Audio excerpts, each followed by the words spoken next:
Olá, seja bem-vindo a mais um vídeo. Neste vídeo nós falaremos dos rins, que são uns órgãos preciosos para o nosso organismo e para a manutenção da nossa saúde. Você já parou para pensar o que aconteceria se os nossos rins parassem de funcionar? Você sabe qual é a principal importância desses órgãos preciosos? Permaneça no vídeo que nós falaremos em detalhes qual é a principal função dos rins, qual é a sua principal importância na eliminação das substâncias tóxicas do nosso organismo. E o mais importante, no final deste vídeo, você aprenderá algumas dicas sobre como manter a saúde dos seus rins. E até lá!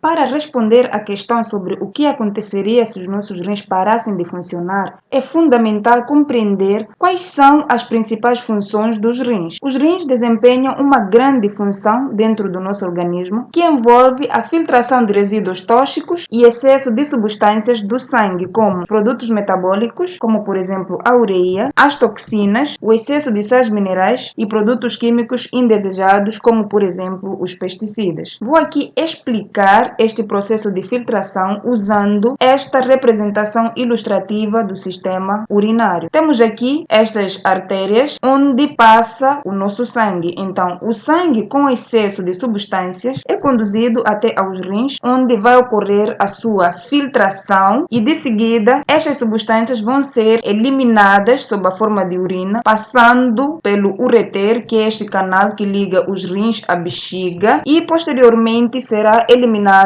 do nosso organismo através da uretra. Então, essencialmente, os rins servem como um filtro, como um separador de substâncias inúteis, ou seja, substâncias desnecessárias das substâncias importantes. Então, os rins vão separar estas substâncias indesejadas do sangue para que possam ser facilmente eliminadas. Uma outra função dos rins envolve a regulação do equilíbrio de líquidos e eletrólitos dentro do organismo. E o que seriam eletrólitos? Os eletrólitos são substâncias ou minerais que, quando dissolvidos em água, apresentam uma certa carga. Vou mencionar aqui como exemplo o sódio, o potássio e o cálcio, que são os principais eletrólitos encontrados dentro do nosso organismo. Então, estes eletrólitos, assim como a água, encontram-se dentro do nosso organismo em concentrações equilibradas. E se um destes constituintes estiver em excesso, este equilíbrio é afetado. Como, por exemplo, se há um aumento na concentração do sódio, a célula tem uma tendência de absorver mais água num processo chamado de osmose. Por que ocorre esta absorção da água? Porque há uma tendência de reverter este excesso do sódio, ou seja, há uma tendência de absorver água para que este sódio excessivo seja dissolvido. E quanto mais sódio excessivo estiver presente dentro da célula, mais a célula vai absorvendo água. E pode ainda ser verificado através do surgimento de sedes frequentes neste indivíduo que terá esta concentração de sódio excessiva. E esta maior absorção de água pode causar retenção de líquidos, que pode ser observado através do surgimento de edemas. Esta retenção de líquidos pode ocasionar no inchamento, que posteriormente pode causar a destruição da célula ou lise. Uma forma simples de compreender este processo é imaginar que esteja a encher um certo balão. Quanto mais ar é introduzido dentro do balão, o balão tem tendência a encher. E quanto mais ar for introduzido, chega um momento em que o balão rebenta. Então, com a célula é a mesma situação. Vai ocorrendo este inchamento e chega no nível em que ela não aguenta. Acaba causando esta lise, esta destruição da célula. E sendo o organismo um sistema perfeito, para evitar que esta lise aconteça, este excesso destas substâncias é conduzido até aos rins, onde vai ocorrer a filtração e a sua posterior eliminação. Outra função dos rins é a regulação da pressão arterial. E o que seria pressão arterial? Pressão arterial é a força pela qual o sangue passa pelas nossas artérias. Então, como é que os rins vão regular esta pressão arterial? Regulam através do controlo do volume do sangue e através da liberação de renina, que é uma enzima que influencia na pressão arterial. O que isto significa? Que quanto mais volumoso for o sangue que passa dentro destas artérias, maior será a pressão arterial. E esta maior pressão arterial é também designada de hipertensão, que é um grande problema de saúde, porque devido a esta maior força pela qual o sangue passa nas artérias, pode ocasionar o rompimento das paredes das artérias, podendo causar, por consequência, vários problemas de saúde, como por exemplo os problemas cardiológicos. Outra função importante dos rins é a produção de hormônios, como a eritropoietina, cuja principal função é estimular a produção de glóbulos vermelhos e vitamina D ativa. Os glóbulos vermelhos são fundamentais durante o processo de trocas gasosas, pois ajudam no transporte de oxigênio dos pulmões para o resto dos tecidos do corpo e o dióxido de carbono formado durante a respiração celular dos tecidos de volta aos pulmões para que depois seja eliminado através do processo de expiração para o ambiente.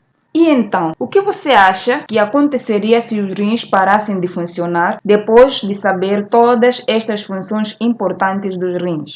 Quais são as consequências da falha renal? Se os rins parassem de funcionar, com certeza haveria uma acumulação de toxinas dentro do nosso organismo, podendo ocasionar uma condição chamada de uremia, que é caracterizada pelo acúmulo de ureia dentro do nosso organismo. A ureia, que é um composto químico muito tóxico para o nosso organismo. Quais são os sintomas da uremia? Envolve a fadiga extrema, náuseas e vômitos. Temos ainda o prurido, que são as coceiras na pele, temos os edemas ou retenção de líquidos, alterações mentais, temos os problemas cardíacos, como o caso da hipertensão e arritmias, temos a anemia. Por que a anemia? Porque se os rins falham, com certeza haverá problema de produção de glóbulos vermelhos, que são fundamentalmente constituídos da molécula de hemoglobina, que na sua constituição temos o ferro. Temos ainda o desequilíbrio de eletrólitos, como já foi explicado, temos alteração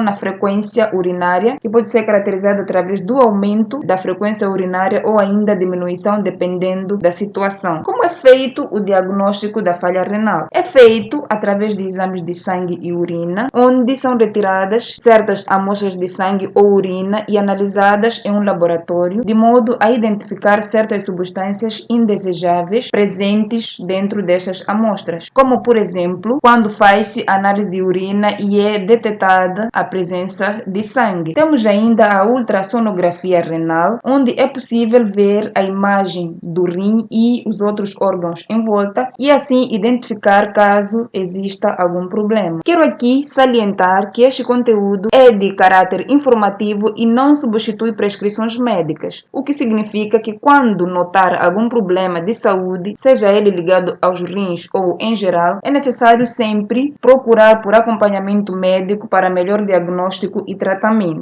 Será que um rim danificado pode ser curado? Será que é possível curar um rim com problemas para que ele volte a desempenhar as suas funções anteriores? A resposta é certamente não. De forma tradicional, não é possível curar um rim que já está danificado de modo que este volte a exercer as suas funções normais. Porém, existem opções de tratamento de modo a melhorar a qualidade de vida das pessoas que porventura podem apresentar falha renal, como o caso da diálise. A diálise consiste na filtração e eliminação das substâncias tóxicas dentro do nosso organismo por meio de aparelhos, ou seja, esta filtração que era feita anteriormente pelos rins é feita de forma mecânica, através do uso de equipamentos. É uma forma de substituir a função dos rins por equipamentos, uma vez os rins encontram-se comprometidos. Tem-se ainda o transplante renal, onde tem-se um doador que deve ser compatível, que vai doar um rim saudável para a pessoa que apresenta uma falha renal. Outra opção é o tratamento das causas subjacentes. Temos a adoção de hábitos de vida saudáveis, de modo a garantir a manutenção da saúde renal e certos medicamentos que podem ser usados usados para retardar a evolução do problema. E é sempre bom optar pela prevenção e manutenção da saúde renal, de modo a evitar todas aquelas consequências da falha renal. Vimos aqui que não é possível recuperar um rim danificado e a falta dos rins ocasiona um acúmulo de toxinas dentro do nosso organismo. Então dá para perceber que este órgão é muito importante. Para a prevenção temos a hidratação adequada. Esta hidratação vai facilitar com que estes resíduos dentro do nosso organismo sejam eliminados através da urina. Sabe-se que a urina, para além de ser constituída dos resíduos indesejados, temos também lá a água. Então a água vai ajudar nesta limpeza. Temos ainda a alimentação equilibrada e saudável. Temos ainda a redução de sal e alimentos processados, com mais ênfase na redução do sódio. E aí você poderia dizer: mas eu nunca consumi sódio na minha vida. Eu não consumo excesso de sódio. Permaneça no vídeo que eu vou lhe provar que você consome sódio todos os dias. Então, o sal de cozinha é essencialmente constituído pelo cloreto de sódio, onde temos o sódio e o cloro. E qual é o grande problema aqui? O grande vilão desta história é o sódio. É o sódio porque causa problemas de retenção de líquidos, como foi explicado quando se referiu na regulação do equilíbrio de líquidos e eletrólitos. Se você não compreendeu melhor esta parte, pode retornar o vídeo para poder perceber como é que esta retenção de líquidos acontece. E esta retenção de líquidos ocasiona o surgimento de edemas ou inchaço. E ainda temos a hipertensão, que também já foi explicada como é que o sódio causa esta hipertensão. Quer dizer que quanto mais sal nós consumimos, mais sódio consumimos. Quanto mais sódio consumimos, a célula tem a tendência de absorver mais água. E quando absorve mais água, aumenta o volume do sangue. Se aumenta o volume do sangue, vai aumentar a força pela qual o sangue passa nas nossas artérias, causando a hipertensão ou a tensão arterial alta. E no caso de alimentos processados, tenho aqui como exemplo estes alimentos congelados, os embutidos e gelados. Qual é o problema com estes alimentos? Durante o processamento destes alimentos é adicionado o sal, o cloreto de sódio, para conferir sabor a estes alimentos. E o cloreto de sódio é aquele que apresenta todos estes problemas mencionados aqui. E para além do cloreto de sódio, é adicionado o nitrito de sódio como conservante, que para além de apresentar o sódio, que também é desvantajoso, apresenta um risco de cancro. Por quê? Porque durante o cozimento destes alimentos, os compostos orgânicos neles presentes reagem com o nitrito de sódio, formando aminas, designadas nitrosaminas. E estas nitrosaminas são cancerígenas.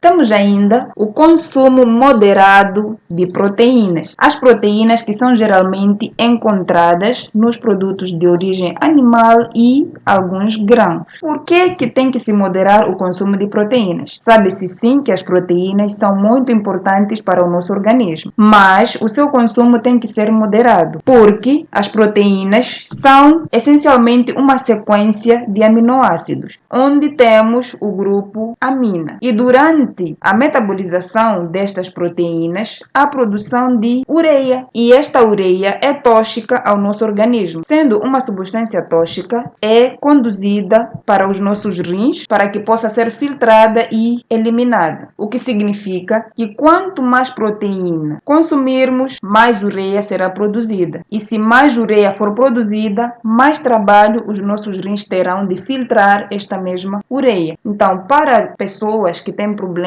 de rins, é muito recomendado que seja moderada ou seja controlado este consumo de proteínas. Como já referi anteriormente, é sempre bom recorrer a um aconselhamento médico, a um nutricionista, a um nefrologista, que é o especialista em rins, para poder compreender melhor estes fatos. Temos também evitar fumar, que já é claro, o cigarro é constituído por várias substâncias estranhas, como o caso da nicotina, que pode também aumentar mais o trabalho dos rins ou pode danificar os nossos rins. Limitar o consumo de álcool. O o controle da pressão arterial e glicose no sangue, temos que ainda evitar o consumo excessivo de medicamentos. Podemos consumir sim medicamentos, porque quando estamos doentes precisamos deles para poder melhorar, mas há casos em que temos uma tendência de automedicar-se, sem perceber exatamente o que se está a passar. Então, sempre que tiver algum problema de saúde, é sempre bom aproximar a um médico para que possa lhe prescrever medicamentos necessários para poder combater a infecção em que está a passar, considerando o seu histórico médico. Temos ainda evitar a exposição a nefrotoxinas que são todos aqueles produtos prejudiciais aos nossos rins, como o caso dos produtos químicos industriais, como o caso dos solventes e pesticidas, metais pesados, e efetuar exames médicos regulares. Estes exames médicos vão ajudar a verificar caso haja algum problema nos nossos rins, e um diagnóstico precoce